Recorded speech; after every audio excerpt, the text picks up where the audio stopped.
एक नहीं, दो दो जान। आखिर कैसे बनते हैं जुड़वा बच्चे? जब कोई महिला गर्भवती होती है तो आमतौर पर एक अंडाणु, एग और एक शुक्राणु, स्पर्म मिलकर भ्रूण, एम्ब्रियो बनाते हैं। लेकिन कभी कभी प्रकृति खेल खेलती है और एक के बजाय दो जीवन बन जाते हैं। ट्विंस बनने के दो तरीके होते हैं, समान आइडेंटिकल और असमान फ्रेटर्नल जुड़वा। अगर एक ही अंडाणु और एक ही शुक्राणु मिलकर बाद में दो हिस्सों में बंट जाए तो समान जुड़वा बनते हैं, बिल्कुल एक जैसे। लेकिन अगर दो अंडाणु और दो अलग शुक्राणु मिले तो असमान जुड़वा बनते हैं, जो भाई बहन की तरह अलग हो सकते हैं। समान जुड़वा का डीएनए एक जैसा होता है, इसलिए वे एक जैसे ही दिखते हैं। लेकिन असमान जुड़वा अलग अलग डीएनए से बनते हैं, इसलिए उनमें उतना ही फर्क हो सकता है जितना आम भाई बहनों में होता है। कुछ जुड़वा अलग अलग प्लेसेंटा में रहते हैं तो कुछ एक ही प्लेसेंटा शेयर करते हैं। अगर जुड़वा एक ही एमनियोटिक सैक में हो तो उनकी जिंदगी और भी रोमांचक हो जाती है।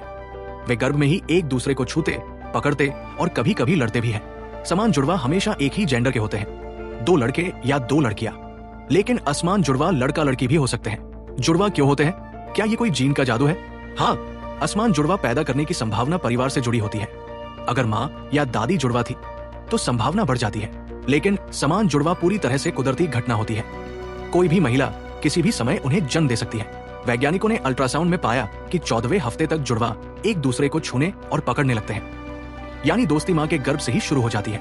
वैज्ञानिकों ने देखा कि जुड़वा गर्भ में ही इशारों से बात करने लगते हैं और जब वे बड़े होते हैं तो कई बार उनकी सीक्रेट लैंग्वेज भी होती है जो सिर्फ वही समझते हैं। समान जुड़वा का डीएनए एक होता है, लेकिन फिंगरप्रिंट अलग होते हैं और अगर वे अलग अलग वातावरण में बड़े हों तो उनके चेहरे और आदतों में भी फर्क आ सकता है। कुछ जुड़वा कहते हैं कि जब उनके भाई बहन को चोट लगती है तो उन्हें भी हल्का दर्द महसूस होता है। ये वैज्ञानिक रूप से साबित नहीं हुआ है, लेकिन कई दिलचस्प केस सामने आए हैं। आजकल IVF, टेस्ट ट्यूब बेबी जैसी तकनीकों की वजह से जुड़वा बच्चों का जन्म पहले से ज्यादा हो रहा है। अगर 3 या 4 अंडाणु अलग अलग शुक्राणु से मिले या एक ही अंडाणु 3-4 बार बन जाए तो ट्रिपलेट्स या क्वाड्रुप्लेट्स भी हो सकते हैं। नाइजीरिया में जुड़वा बच्चे सबसे ज्यादा पैदा होते हैं, जबकि जापान में सबसे कम।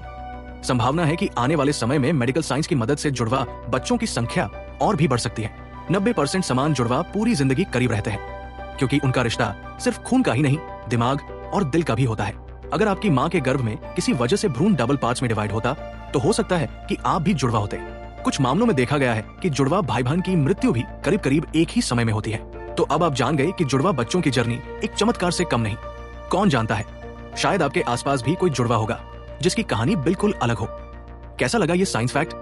अगली बार फिर मिलते हैं और भी दिलचस्प तथ्यों के साथ।